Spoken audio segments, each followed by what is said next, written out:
That make antennas, those are like the shamans of radio, because they put together something, they do a little dance, and somehow it works. I have no idea why, but this is called this A lot of dance. This is called what's that? It's a lot of dance, not a A lot of dance. It's a Yeah. lot of They dance. do a lot of stuff, That's and a I don't know skyhook. that it works. But this is called a Slim Jim, a roll-up Slim Jim, and it's a great field antenna. You could get outside if you wanted a temporary antenna and just throw a line over a limb, some paracord. I use an arborist throw bag. Just throw that thing up and raise it up like a flag and have some coax to it. And if you're only going to have 25, 30 feet of coax, you don't have to have, you don't have to have any special kind of coax. And then now you've got an antenna up.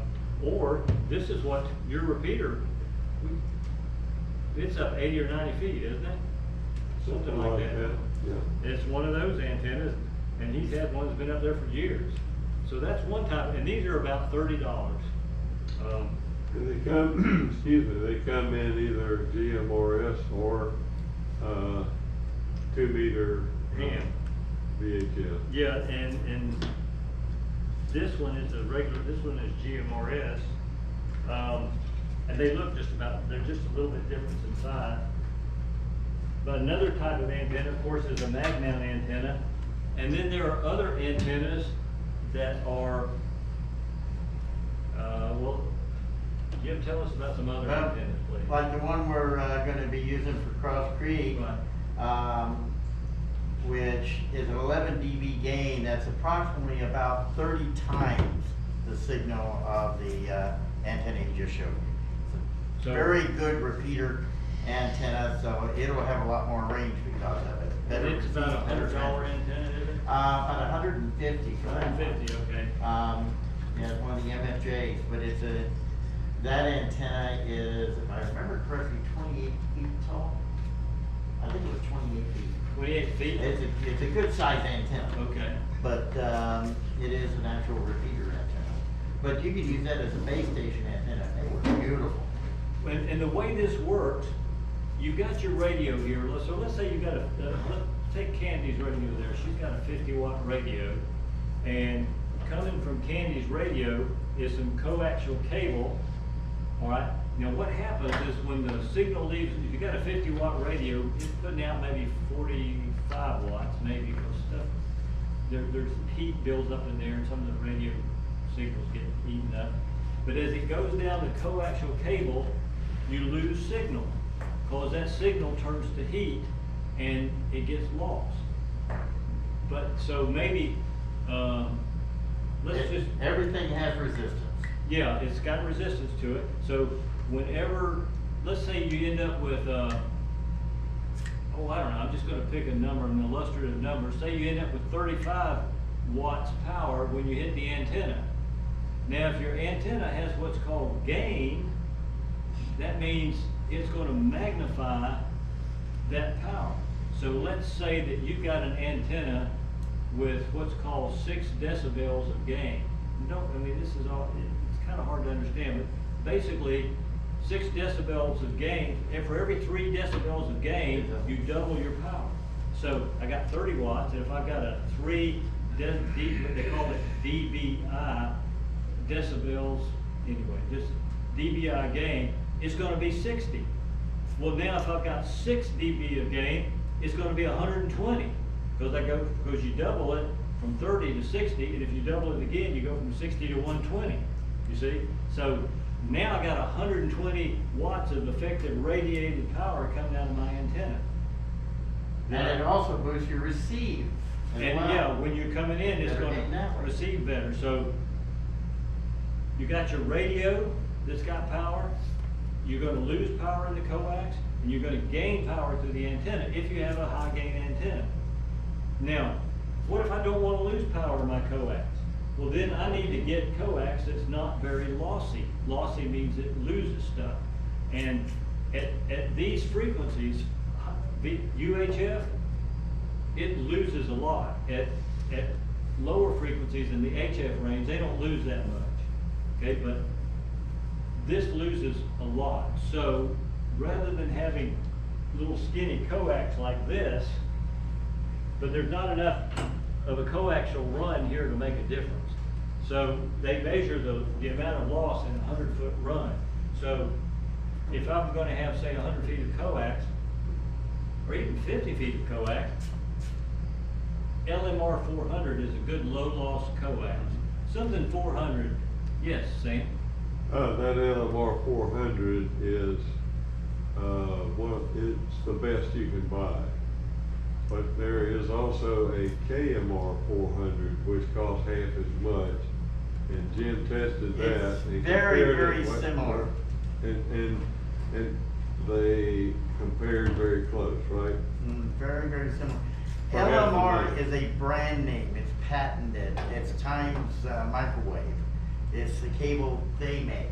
So anytime you see LMR 400, you know they were the manufacturer.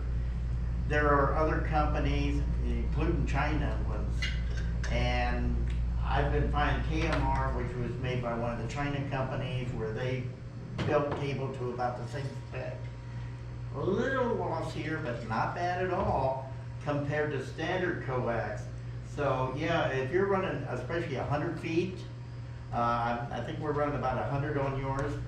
At 100 feet, standard RG8 coax, which is still your larger coax, you're gonna have, at 40 watts, you're gonna have about 25 to 30 watts when you get to the antenna. With LMR 400, 40 watts, you're gonna have about 38 at the antenna. So in other words, I buy mine from a company called DX Engineering, and they have their 400 coax is called 400 Max. So it's Yeah, just a third party. Yeah, right. So, but anyway, you want thicker coax is low loss. And if you've just got a little short run, if you've only got a 15 or 20 foot run, it's not gonna make that much difference. You can, that's why we can use that skinny little coax there, because it's not gonna make that much difference. But I wouldn't wanna use 100 feet of that stuff. Now, thinner coax is too lossy. An easy antenna solution, a lot of people, when they think of antennas, they think of a TV antenna and towers and all that, and you can do that. But our antennas aren't like TV antennas generally. But you can hang your antenna from a tree limb. So that's what I've done at my house. Outside my little Radio Shack, there's a pine tree, and I got my buddy Terry to come over, and he's got a slingshot with a rod, with a fishing reel, a Zebco reel attached to it, and a little lead weight, and he got a 6-pound test line. He went and put it right over that tree limb. So now we got a 6-pound test line over there, but that thing's gonna break pretty easily. So he got some line from the hardware store that's a little, it comes in a spool that's a little bit thicker, and we tied that to it, and then we pulled it up. And now we've got that line over the limb. And so then what we did was we hooked paracord to it, and we pulled it back over the limb. So now we have a big long piece of paracord on a tree limb 50 feet in the air. And so now I've got what's called a copper Slim Jim. It's about this big, about that. It's just like a copper pipe, it's about like that. And so I just tied that to the rope, and I just pulled it up. And now I've got some, then I taped the 400 coax to the bottom of it so that they have some strain relief. And I just pulled it up in the air. So now I got an antenna 50 feet high because I got a convenient tree limb. So you don't have to go out and spend money on a big mast or a tower if you got a good tree. So, and after a storm, if your antenna gets blown down, it's a good idea to know how to just throw. You might not get it 50 feet, but you might if you got a slingshot with a Zebco reel on it. You can get it. You can get an antenna up in 30 minutes or so. You got an antenna again. Even if it's just an antenna on top of your roof, it's still better than being down below. Right, and then Everything helps. if you get one of those, just stick that up on top of your metal roof and sit out there outside, you know, and talk on it, you know. So the metal roof makes a great ground plane, and even if it's an aluminum roof, that's okay. It doesn't have to be ferrous metal; it could just be aluminum, as long as it'll just stay up there. But if most of the metal roofs that I've tried will hold a magnet. And then you want to ground your antenna. So, Candy, what do we do at your place? Tell them about that, please. which part? That big? You know, the ground rod, is Oh, that in yeah, yet? that's in, it's a what, looks like an old army ground rod, it's gotta be at least 9-12 feet, and it's Most of them are 8 foot. so, there's about that much sticking out of it, We but just- we haven't ground it yet. Well, what you do is, let's say that you say, well, I wanna operate inside the house.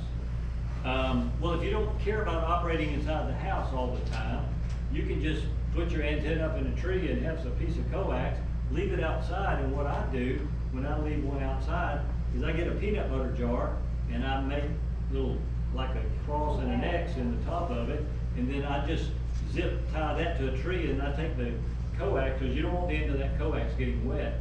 I take the coax, and I just shove it up in there inside that, peanut butter jar, and there it sits, and it can storm and rain and everything, and it's not gonna get wet. Then when I wanna transmit, I don't even take it out of the jar, I just unscrew the jar and leave the jar lid on as sort of a collar, cause it's harder to get it in and out of that jar lid than it is to unscrew the lid. Then I just hook it to my radio. I mean, if there's no lightning storm around or anything, so I can do that. I might try grounding it before I hook it, you know, just to make sure there's no static buildup, just touch it or something. And then I can transmit, I could have one of these little radios here and have an antenna 50 feet up in the air, and I'm gonna get out pretty good. On the other hand, I can have a nice big old 50-watt radio and not much of an antenna, and I'm not gonna be talking to many people. So it's the antenna, yes, Hannah. Wait, so how are you going to ground the antenna? Okay, glad you mentioned that. So now we said, but I don't wanna talk outside, I wanna bring it inside.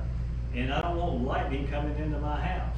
So what you do is you bring that coax down, you drive an 8-foot ground rod into the ground. You wanna make sure you're not driving into a water pipe or an electrical conduit or any infrastructure down there.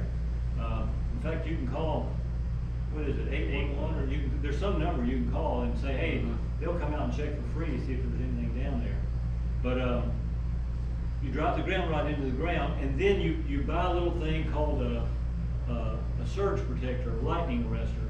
And what it has, in either end of it, it's got one of these connections here. So we've got a little piece here with one of these SO239s on one end and one of these SO239s on the other end. So the one that comes down from the tree, I plug into here, and then the one that goes in the house, I plug it into this on the other side, and this is connected to the ground rod. So that the power coming down from if you have a surge, that power will go into the ground instead of into your house. Now, if you have a direct lightning hit, nothing is gonna, direct lightning hit, all bets are off, that's it, you know, but, sometimes there can be a lightning strike a quarter of a mile away, and there can just be a big surge out in that. And it doesn't necessarily take a surge, because you're gonna build up static. The inside of those surge protectors, there's a little chamber in there that's filled with an inert gas. Well, that gas doesn't short out your signal any, but if any static electricity builds up in there, it allows that static electricity to go from that center conductor, go to ground. So it bleeds it off. And that stops static from coming into your radio, which can do some damage over time. Did Hannah see that? Did That you was see? what was it, research? Yeah, please show that to Hannah. It basically is two sockets with a chamber in between.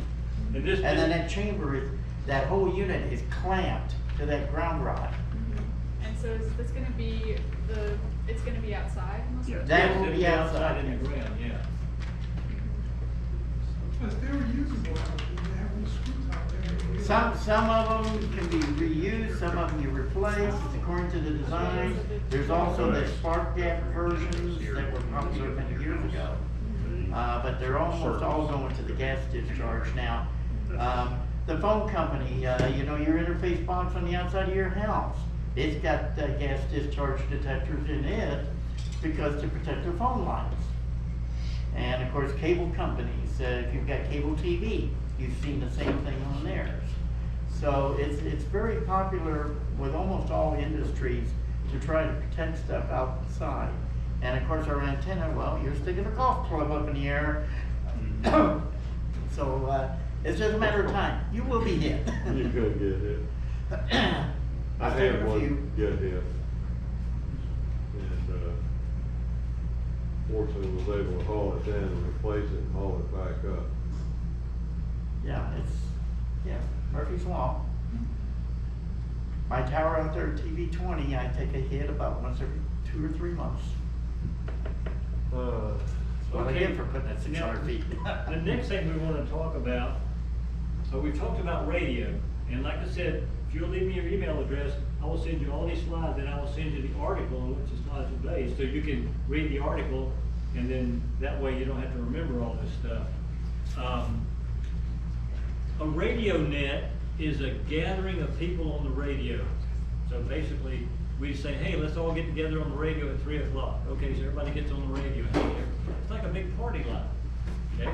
So we have two types of nets. We have a directed net and a non-directed net. So a directed net has what's called a net control station, sometimes abbreviated NCS, a net control station, who acts as the host. And all traffic goes through the net control. So let's just, we're gonna play a radio net here, so get through the water.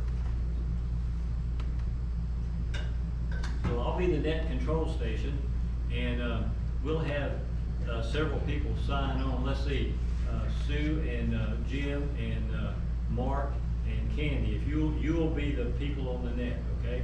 So we're on the radio, and I'm going, welcome to the Windsor radio net. This is WRZM 878, your net control station. The first thing I'm gonna ask, is there any emergency or priority traffic? Now, if it's just a regular old radio net, there's nothing going on, I doubt there's gonna be any emergency or priority traffic, but we wanna get used to that, because after a storm, there may be some emergency or priority traffic. So, this is the time when everybody's gonna be on the radio. So is there any emergency or priority traffic? Okay, hearing none, I'm gonna ask for check-ins. So check-ins, please come now. Come now, check-in. WRCM 878 checking in. Okay, WRZM 878, now, if she's got something she wants to say, I mean, it wasn't emergency or priority, because she didn't say anything at first, but if she's got something an announcement she wants to make, she'll say with traffic. Traffic means messages going back and forth. So, or if she says, doesn't have any traffic, she'll say no traffic. No traffic. Okay, no traffic. Okay, next check-in, come now, please. WROL 455, no traffic, Kingsville. Okay, Jim, good to have you on the net. Sue and Jim tonight. Let's see, who else is on here? Now, see, sometimes they're gonna step on one another coming in here, because they're all trying to transmit at the same time. So go ahead, you two try to come in at the same time. WRMB 213. This is Traffic. WSEP. Okay, well, I heard two stations. Let me try here, WRMB station, come back, please. WRMB 213 with traffic. Okay, Mark, good to have you with us. We'll get right back to you and get that traffic. And the other check-in, please. WSB B787, no traffic. Okay, Candy, no traffic. So, okay, let's come back to Mark. Mark, what's your traffic, please? Yeah, that's right for them. Hey, Candy, are you guys still coming over for dinner in the 2 nights from now, or we need to reschedule that? Oh, I'm gonna be there as long as you're not having liver and onions. Right, understood, liver and onions it is, okay. Okay, well, thank you. Thank you. And so the net control is kind of like the host, and everybody kind of goes through the net control and so forth, and then say, well, I want to thank everybody for joining us on the Windsor, Windsor Community Radio Net tonight. Does anybody have anything they want to add to the net before I close? So, at this point, right here, Are you on the net, or we? if we're still on the, I'm asking a question about the net. If Okay, we're still on the net, Okay, we're still on the net. Go you ahead. haven't closed. Its question is it inappropriate for me to directly talk to somebody else, or should I address all traffic to net control? Usually you'd go through net control, but limited times like that, it's okay. But it's not unusual during nets, and I've heard it a lot of times, where somebody will call the net controller and ask permission to call somebody. Right. And that's not at all unusual. Right, and then if you all really want an extended conversation, you say, we're going to, move to channel 17, we're on channel 16. Or we'll talk after the end of the net. So let's say we need to, so there's a message I need to give to Candy, and it's quite involved, because I want to. Stick around after the net. Yeah, so we'll go, okay, we'll go ahead and move over to channel 17 and pass your traffic. Then you guys move over to 17, pass your traffic, and then come back, and then when you get back, you'll say, this is, and whatever. Or it could be, call me at this phone number. Yeah. Or whatever you need to pass on to us. So after this, we'll talk about the relative merits Yeah. of A1 versus catch up on bits. Okay, Right. okay. But when you come back from channel 17, you'd say returning. So in other words, you went away from the net, and now you're returning. So then I'll say, does anybody have anything else they want to add to the net? With hearing nothing, nothing heard, then I'll close the Windsor Community Radio Traffic Net, the radio net. So that's it. But now, this would, a non-directed net has no net control, so if people just get on there and they just talk freely like a big party line. But the reason you want to get on these radio nets, let's look at the first net, it's a safety net. This is a routine net that helps people learn their radio and become accustomed to their equipment. So in Melrose, we have a safety net the first and third Tuesdays of the month at 8 p.m. So people get on their radio and we go through that procedure. But people will realize, well, wait a minute, my signal's better if I stand outside. You know, we can't, Larry, we can hardly hear you, oh, well, step outside, okay, oh, now we can hear you okay.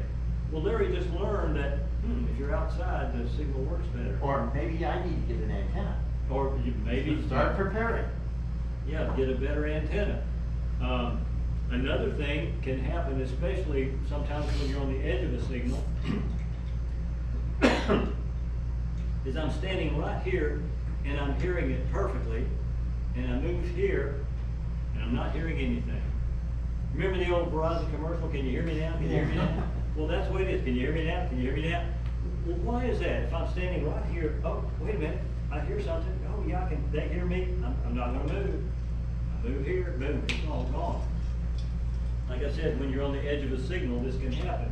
Standing underneath the ductwork. The reason for that is what's called multipath signals.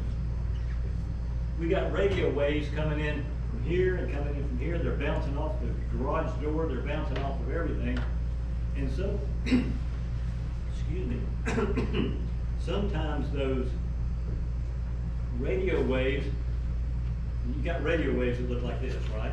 So here's another radio wave, here's another radio wave, and sometimes they just line up perfectly. And boom, they reinforce each other. But then sometimes they're just like this, they're not lined up. Now they just cancel each other.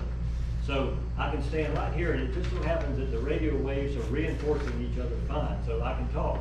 I move over here, nothing. So, but that's usually with when you're at when you have a weak signal coming in. You got any children? I do. Thanks. I used to teach in college, and my throat was accustomed to talking a lot, but now it doesn't. She does most of my talking for me, so I don't have to talk. Remember my needs today, it is. So, Understand. She knows what where you the just yardstick said. is. Yeah, like mom's a talker. so the radio, the net lets you remember where your radio is, lets you know that you've got good power to it, and you become accustomed to using your equipment because if you, in an emergency, you're gonna need it. So people are already familiar with net procedures such as relay and passing traffic. Remember we talked about relay, so let's say Hannah's talking over there and Hannah wants to say something, and you can say net control. So Hannah call net control, and say, net control, calling net control. Net control, calling net control. I can't hear anything, but Jim can hear her. So Jim says, hey, you got, Hannah's calling. So I would come in WRO 455 relay. Okay, go ahead, relay. At that point, then I can take her traffic, I can then, or ask you permission to contact station direct, I would contact you direct, get your information from you, and then I would call the net Relay to him, and okay. give the information. And would you please tell Hannah, yada, yada, yada, and he relays it back to you. That's relay. And hopefully with the repeater, we won't have to relay, but one reason to have a high antenna is in case the repeater goes out. We have these high antennas around, those are called Falcon stations. A Falcon station's got a 40 or 50 watt radio, it's battery powered, and it's got an antenna up, I don't know, 30, 40, 50 feet. Now that Falcon station can hear people and people can talk to that Falcon station. So if you've got Falcon stations dotted around, they can relay. You have a bunch of handhelds, they can relay, but it doesn't work as well. A Falcon can reach out, like a bird, a Falcon can see far, because it's up high. That's what a repeater does, isn't it? Well, a repeater, but just in case repeaters goes out, we still got people who can relay. I see. So if you wanna set up a Falcon station, by all means, let us know. Or that one person out there talking is just out of range of the repeater. He can't get into the repeater, but he can get on the simplex side of it, and you can hear him. You're close enough to him that you can hear him, then you can use the repeater to relay the information in. So I think I remember you saying that repeaters are tied to the internet. No, not this repeater. My one is, and that's a Okay. convenience thing. That just makes it kind of fun for you. In the meantime, you can talk Okay. around. We don't want to bank on that for emergencies. Right. If it's there, it's great because look at the extra coverage we got. But keep in mind that when the internet goes, Right, that's what I was, then I'm just another repeater just like his. I just have a higher antenna. so it still works, it just It wouldn't still works, get I just listed. can't talk to other repeaters. Not talking to Idaho. Yeah, not talking to Idaho anymore. But I also have a second repeater up there. I have two of them on that tower, and the second one is not connected by the internet. So it's just a standalone repeater. And then of course, we're looking at putting some more additional ones. We got Cross Creek and the crosshairs and maybe Melrose. Melrose and, We're looking at trying to get more repeaters out so that people with low power handhelds can talk to other places, so. I would just like to recognize Jim for donating the repeater for winter. And, that kicked off all this stuff. And Reed for donating one for Cross Creek. Yeah, there you go. So it's beginning to mushroom. It is, it's exploding quickly and it's people like you in this room. We're all a team. You're on the cusp, the beginning of this stuff, so. Now, did you, yes? Oh, I wanted, Becky. so, like, the repeater for Windsor is on Dad's property. Mhm. If Dad ever sold that, we Move it. have. We to- put it in the deed that it has to go with the repeater. Yeah. I just wondered what happens if somebody. We'd have to move it. We'd have to take it and put it up. We'd So the bring it to your repeater house. belongs- If you'd to find the- another site, he just happens to be the location that houses it right now. Right, we could, You know, thank him for that. there Just any like mine, thought- I'm able to put mine up, because I maintain some commercial repeaters. I happen to have a nice site to put mine on, and so I can be up on the Channel 20 tower with my other repeaters. But, you know, one day I may lose that. We'll have to find another home. You know. Is there any thought of trying to house these at like the volunteer fire stations or something like that? That's what they're doing at Cross Creek. So we're doing it across the creek. And, that- yeah. If it, It's for perpetuity. The trick is trying to get the height. I'm 81. I know. Dad just had a birthday. He's 81. you just had a birthday? No, we should sing happy birthday. I'm only 81. I was gonna tell you, when you get 65, they'll give you a social. Reverse you the know, digits. If you were in business, you'd want to have a succession plan, so I'm open for volunteers. I have a feeling that if we ever needed to, we could house that at the fire station. I don't wanna speak for Chief Shirk, but he's all on board with a lot of this stuff. He's Yeah, told me that. that makes a lot of sense, cause they've got backup power too. Mhm. Yeah, we just gotta find another tower. Now, let's look at another kind of net. We just got a tower for them too. Yeah. Let's look at another type of net. It's called a storm watch net. This could be a directed or a non-directed net, and it's as simple as before bad weather, turn on your radio and announce your call sign on the air. So if we have a tornado warning, turn on your radio and just, I don't know, because we don't know, they might hit, who knows, but turn it on and say, hey, where's that tornado? Say, well, it's down there, it's down about around Micanopy and it's heading which way, so you might be able to find something else. Forward winds are duck. Yeah, it's coming right down, 234, you know, What's your Out there. Reed, would you like to take a couple of minutes break and? that would be a good idea, thanks. If you yeah. do, then I would like to, take the floor for a couple of minutes. All right, we're almost done here, but I will take a break and. Before you leave, Yeah. Hmm? when you just turn on the radio for storm or what channels you hear? Well, in Melrose, we'd be on channel 16, and in Windsor, they'd be on the repeater. I wanted to give Reed a chance to get his voice back, but I do wanna ask you to take a look at the handouts that were at your places. And, the top sheet is the basic concept of what we're trying to accomplish. And you can take a look at that. Attachment 1 is how to get your FCC license and how to get into their website. And some of us who were on the early part of all this had some difficulty figuring out that website, but, is that true? It's better than it used to be though. Wow, Andy gave a good reaction. All right, so, yeah, Andy and I had a similar experience trying to get into that website. Easter eggs up for sure. So, but anyway, there's a link on the attachment, number 1, that will show you how to get into their site. And, if you follow that attachment, you probably will get, your license easier. The way to cheat is to look on the website, get their phone number, and call their customer service. They're great. And, they walked me through every step. I told them I was 80 years old and couldn't think anymore. Would you please walk me through it? And they did.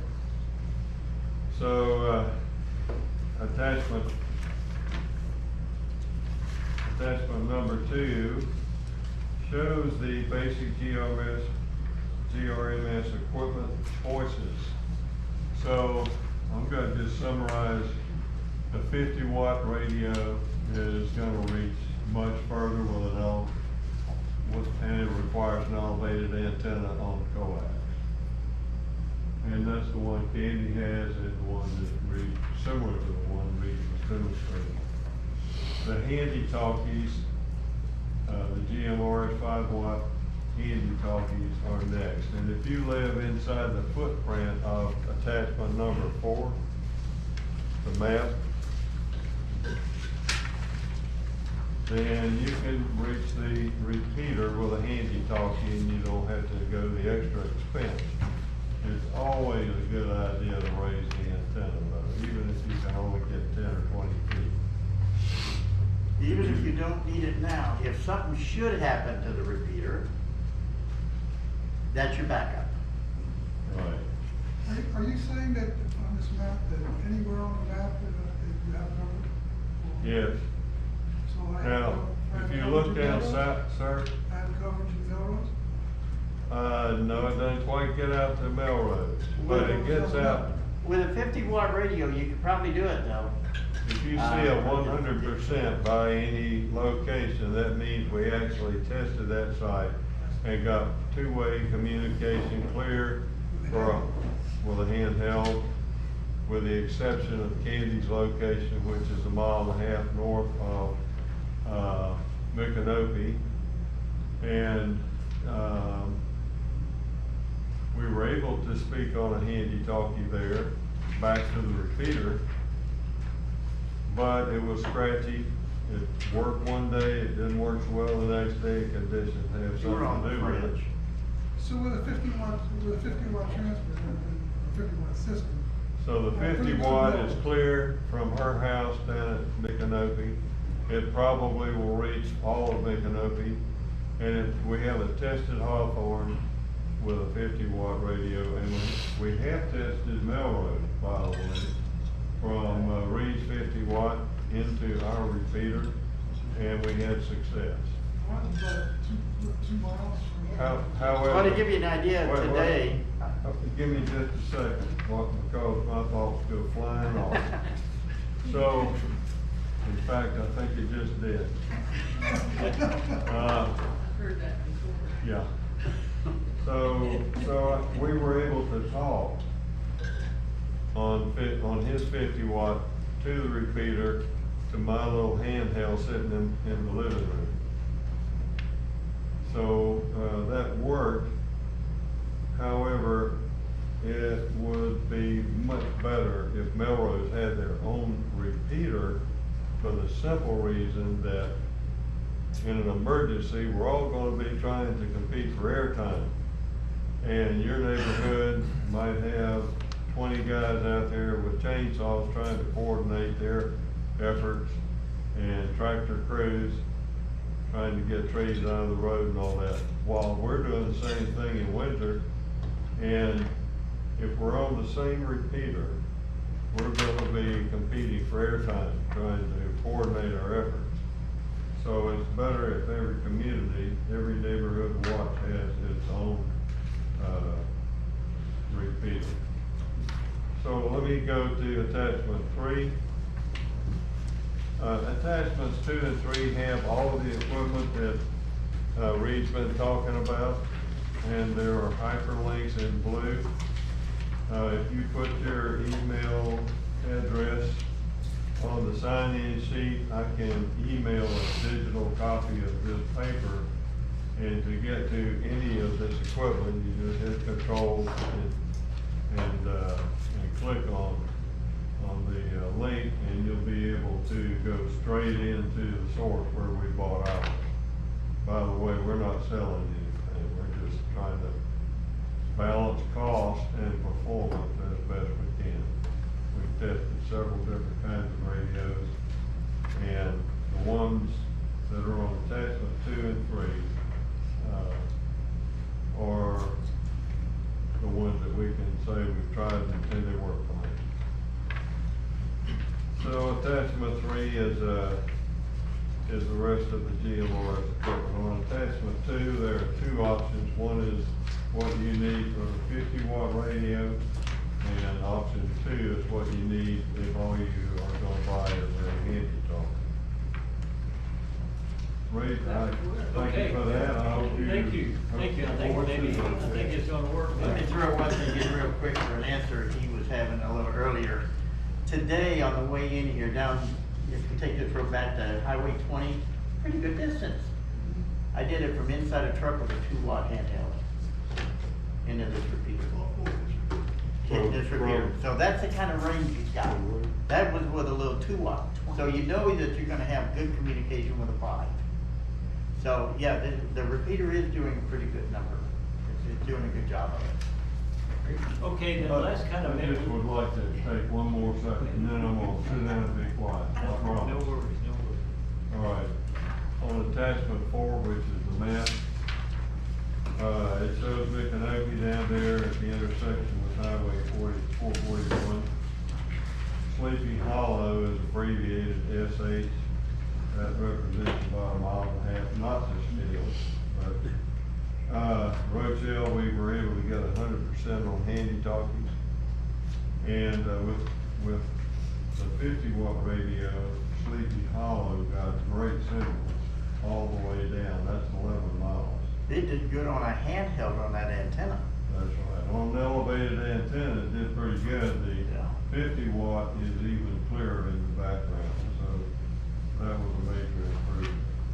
As far north as Highway 26, we were able to run tests off of County Road 234 all the way up there where it terminates, and got 100%, and that continues all the way down 234 past Highway 20, down through Rochelle, and at the bike trail it was 100%, and then it began to deteriorate with background noise, still 100% readable down in Clayton Drive. So, if that gives you some information that will help you make a decision as to whether your location might need a little more beefy radio, you'll find the radio recommendation there in option 1 on attachment C.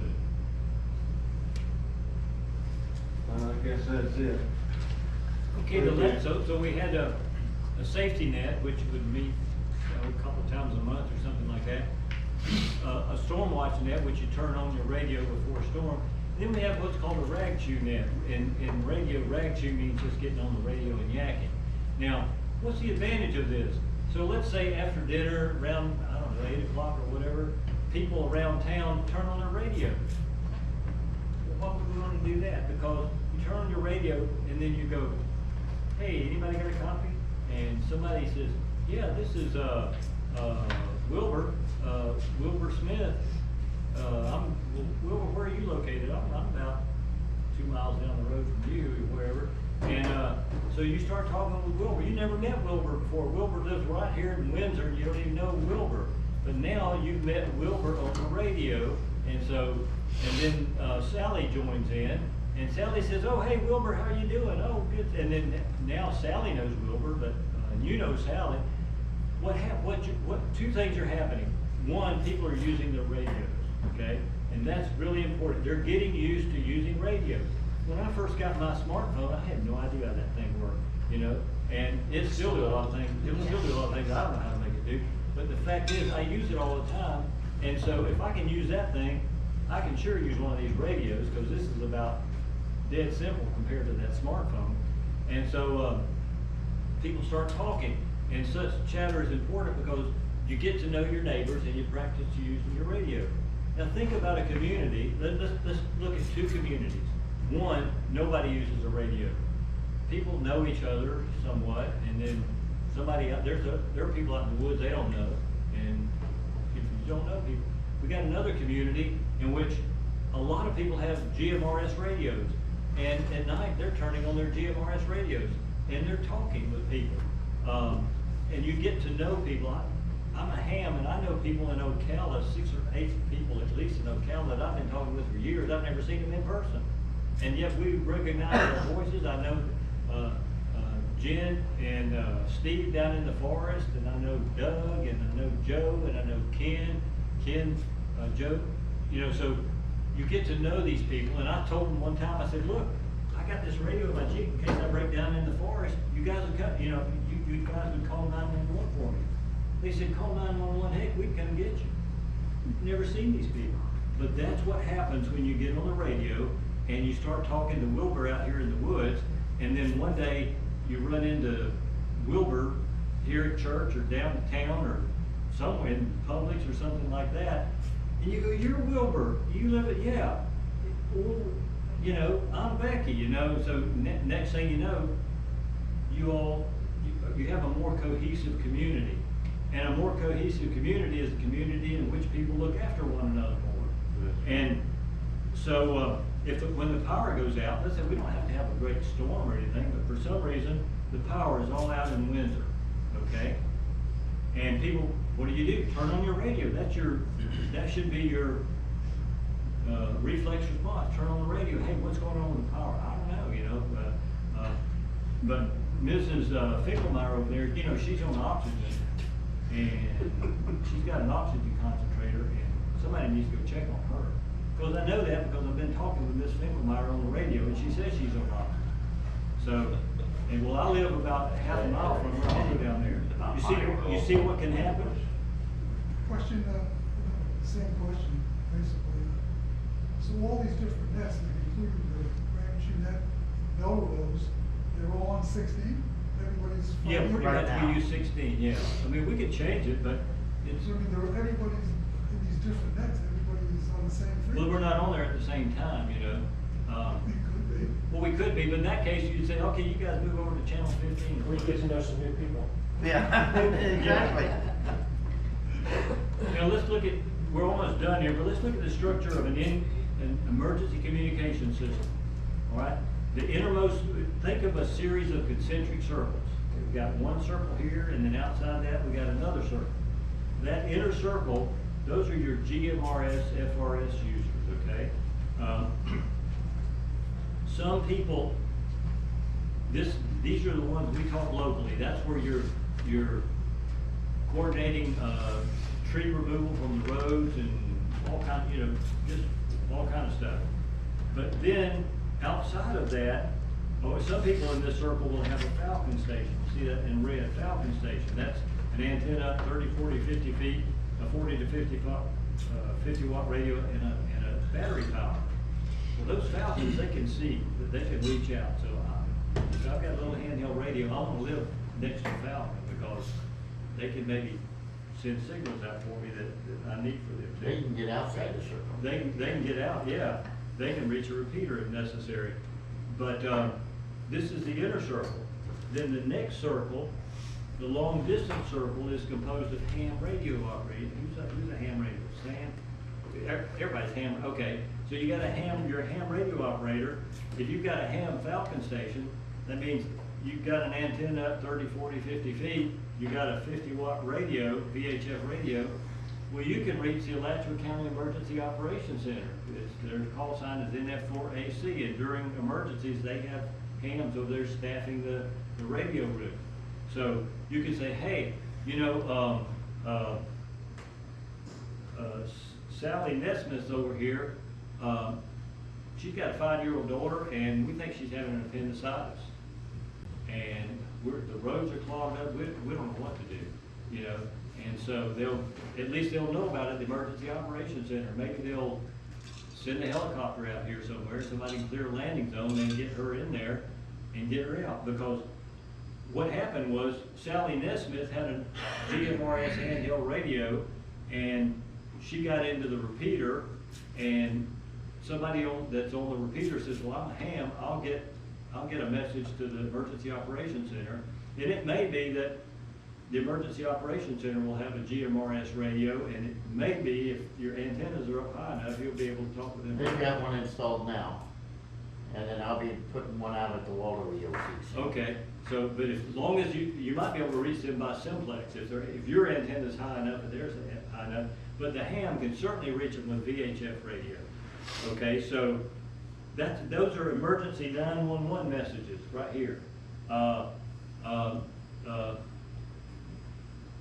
What if you Jerry- talk about the 2-meter net that you run with the county EOC for a moment? Yeah, in other words, we have a Alachua rural simplex net, and the first and third Wednesdays of the month at 12:30, we get on the radio and we make sure we can all contact the Emergency Operations Center, all the way from Cross Creek to Windsor, to Melrose, and to Waldo. Without a repeater. Without a repeater, no repeater, yeah. On a 2-meter. Just antenna to antenna, and then one guy from Alachua calls in too. So, in other words,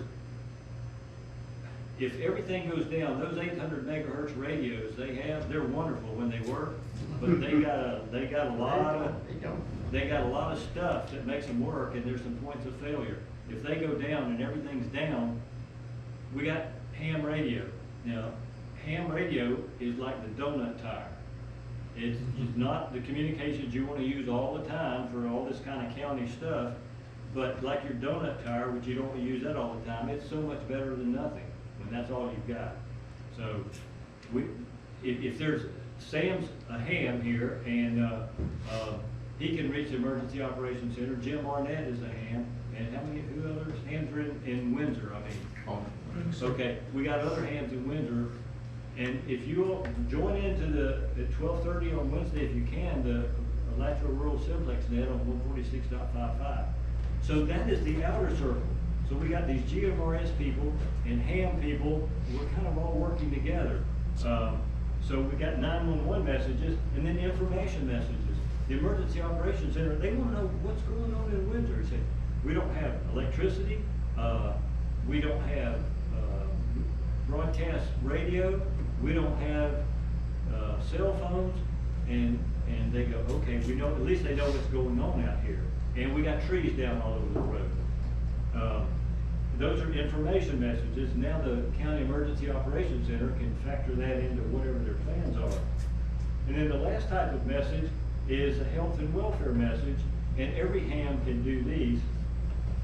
Let's say you want to contact Aunt Bessie in Topeka, Kansas, okay? It's after the storm. Things are terrible down in Florida. They're hearing all over the news how bad we have it. Because we had a Cat 5 hurricane, we'll say, that came in at Flagler Beach, came right across here. It was Cat 3. Can you believe it? By the time we got here, it was still a Cat 3. I mean, devastating. So you want to let Aunt Bessie know you're okay. So you radio, say, hey, Sam's a ham, say, can you get a message to my Aunt Bessie, and here's her email address. Well, he can get on his radio email, and without internet, you can send an email out to what's called a radio message server and get it out. He can send it way out of the disaster zone, and from that radio station, it will go into the internet and get delivered. And Aunt Bessie can even answer back, and he can tell you what Aunt Bessie said. Those are called health and welfare messages. And so we got 911 messages, information messages, health and welfare. And health and welfare can even be local. So it could be like, all right, tornado hits up in this area, you're down Melrose, you know. I know so-and-so that lives up in this area, has anybody checked on them? Exactly. You know, so it can be that simple, and it can be here local. It can. In other words, we can check on one another locally. Like, especially if somebody's living alone out there and say, what happened to Yeah. Roscoe? And he'd been out there living alone, and I saw Roscoe's dog running past my house. And his dog's not usually out. What's going on? So somebody says, well, I live near Roscoe, I'll go check on it. It'd be helpful if Roscoe was on the radio. Okay, now this is the last slide. The point is, our grid is vulnerable. It has a lot of points of failure. We got a wonderful power grid, but it's all interconnected, and when one thing goes out, there's a daisy chain effect. Jim's been in emergency stuff for a long time. So it can be a daisy chain effect, and things can go out. It Cell creates phones, overloads in other areas. yeah, and cell phones, they depend on towers, towers And the don't internet. have much backup power usually, if any, and although they're supposed to, but they don't, because cell phone companies, that's the last thing they spend money on is backup power. And they're dependent on the internet. The internet goes out, cell phone tower can be out. So it's prudent to prepare, and that's what we're doing right now. We're not necessarily end-time apocalyptic people right now, although that might not be a bad idea. But that's not what we're doing. We're hoping for the best, and we're preparing for the worst. You know, so we hope things just go great, and I hope none of us ever has to use this as an emergency. But it's prudent to prepare, just like you carry that spare tire in your trunk. You know, when's the last time anybody had a flat tire on the road? Long ago. Big old screw in my tire. Yeah, well, but you don't normally have a flat tire, right? Right, unfortunately, the screw was in the spare, because I had a flat tire. Oh, yeah, okay, Spare so one. you're out, okay.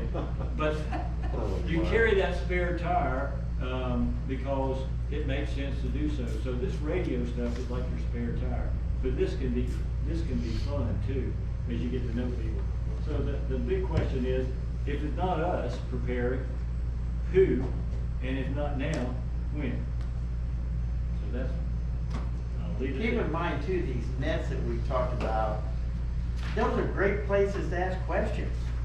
Great places to say, hey, I've got something here that doesn't work quite right. Anybody out there kind of help with that? And it doesn't have to be pending to this. It could be, you know, problem about fixing a door or something, it doesn't matter. You know, this is a great place to find out who in your community can help you out. Actually, I would like to show you a very short video.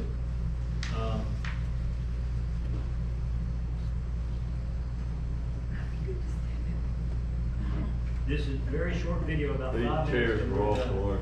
But this video is, this is what one 2014 through 2018, Northern California was under siege. I had no cell, no internet, no TV. I didn't know what was going on. Two aggressive wildfires, among them 2017's wildfire and 2019's Swedes fire. State of emergency in Butte County where Entire towns burned and trapped residents. Some died, but none was as deadly as the campfire. She called me up to say goodbye on her cell phone, but then the cell lost its signal. Too often was the terrifying inability to communicate with loved ones, with anyone. It was gut-wrenching. It was like having a knife inserted into your stomach and then twisted, because I was under the impression for about 5 hours that my wife had died a fiery and horrific death. Oh, thank God I got out of there. Okay. Fires burned through phone, cable, and power lines, as well as cell towers. I have no cell signal. I can't do anything. There was no information on what to do, where to go, or just how dangerous the situations were. When I didn't have communication with the outside world, I'm vulnerable. I don't like this. This isn't going to work for me. So, Lois Miller connected with fellow Butte County neighbor Marissa Broward Gifford to figure out some kind of solution to the communication breakdown. A fire in these East Foothills is a fire for all is a fire for the South County. It's a fire because it can go anywhere in a small amount of time. People like Marissa and Lois, who live in rural areas, have to rely more on themselves and each other during emergencies. It could take too much time for help to arrive, if at all. Lois and Marissa held a community meeting in July of 2019. 100 people showed up, and they all felt the same, helpless. It was time for that to change. By the end of that meeting, a solution was proposed. Expert recommendations from two men who happened to be at that meeting, Kevin Fullerton and Theodore Cochran. How are we going to communicate? Radios, batteries, a network. Come on, we can do this. There's a way. General Mobile Radio Service, or GMRS. It's a two-way radio system similar to those family walkie-talkies, but with much more power and transmission distance. This is WREA 911. John, are you available? Over. This is Whiskey Romeo Echo Alpha 864. Hi, Lois. In 2 months, Lois bought her first radio. Soon after, about 75 of her neighbors bought them too. They put units in their homes, in their cars, and installed antennas on their roofs to get the most distance, some 50 miles or more. But there was still one problem. That ridge separating the east zone of Butte County from the west. Right out here is the dam. So from that point there, going all the way down this ridge line to Bangor, is the affected area. No worries. Theodore had the expertise and a plan. Okay, well, over my shoulder is the repeater antenna. An antenna that will capture all those GMRS signals, send them to this repeater, then back out the antenna to radios miles away. It gave us the ability to tie the two zones together, which gave us the full coverage area that we were looking for. And that includes a direct two-way signal to the Butte County Sheriff's Office. Kevin Fullerton is a Butte County Sheriff's Reserve Communications Officer. When a wildfire strikes, he and his team of 15 volunteers will be able to talk directly with everyone using the GMRS radios in the Mount Ida community, and will for the first 12 hours of any critical emergency. And we're going to be sharing evacuation routes, the knowledge that we know about the situation, how it's playing out, and what we're doing to get people out of the area. Power outages and down cell towers and phone lines are no longer an obstacle to communications. These radios are backed up with batteries. Calling for WR. Linda Oslin's neighbors have gathered at her Mount Ida home. They all spent the $250 to $600 for the radios and have nothing but praise for their new lifelines. I can get on that radio if I need to contact somebody very fast without having to remember a phone number or where my cell phone is or something like that. So for me, it's very comforting and just to hear voices too. John asked for a radio check. You can always find somebody on the radio, and word of mouth is invaluable in an emergency situation. This is Whiskey Romeo Aqua, 864, you're coming in loud and clear. It took just a little time to learn how to use it. Every Tuesday night, the Mount Ida community conducts their net control, a roll call of sorts, giving everyone a chance to say hello and practice. Yeah, you're not alone. It's a party line. It's a party line. You get to know your neighbors. There's always somebody on the party line. This old school technology has given them peace of mind, something today's technology couldn't. Got the radio? First time we did our roll call, I slept like a log.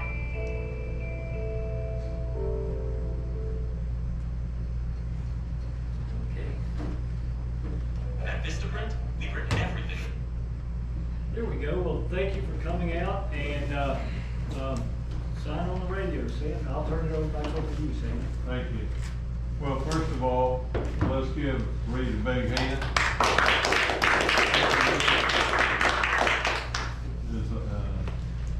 As excellent as that was, I know your background is teaching and your love is radio, and you marry those two together real well. I would like to offer a little service that our team locally is offering to anybody who is thinking about buying a radio.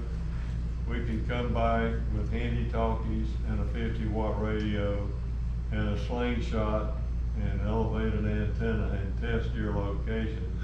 And then you'll have the information to know whether you need to buy the handy talkie and that's good enough, or whether you need to buy a 50-watt mobile station.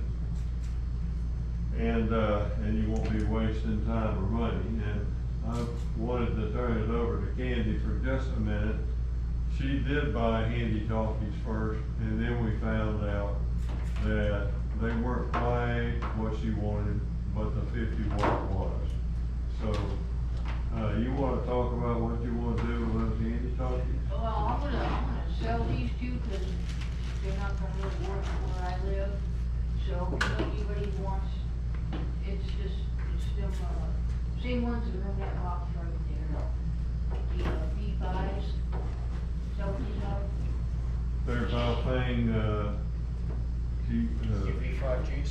Yeah, so. yeah, they're plus, I'm they're gonna the put G5 them plus. on that,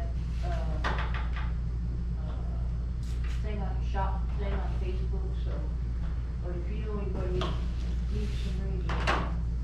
So I recommend the GMRS radios for whatever that's worth. You can buy some ham radios and you can program them for GMRS, but the nice thing about the GMRS radios is they already have the right level of energy programmed, and it's a simple thing to add the CTCSS code so you hit the repeater. You and I can do that. So, any questions before we turn loose to the experts in the room? I just got one, but it. Go ahead. This here is what you was telling me about when you was at my house? Yes, that's the Okay, feature. when you go to order it, it asks you these two questions, and I can't, like a BU5, I have no clue. what They they're about. basically just need to know what type of connectors you need on it. Yeah, but- You want to use the SO239, because that's what you're fitting But on your it cable doesn't give is. me them two options. I mean, it doesn't give me that, cause I read what whoever posted it. The S239, but when you go into that site, I don't know if I can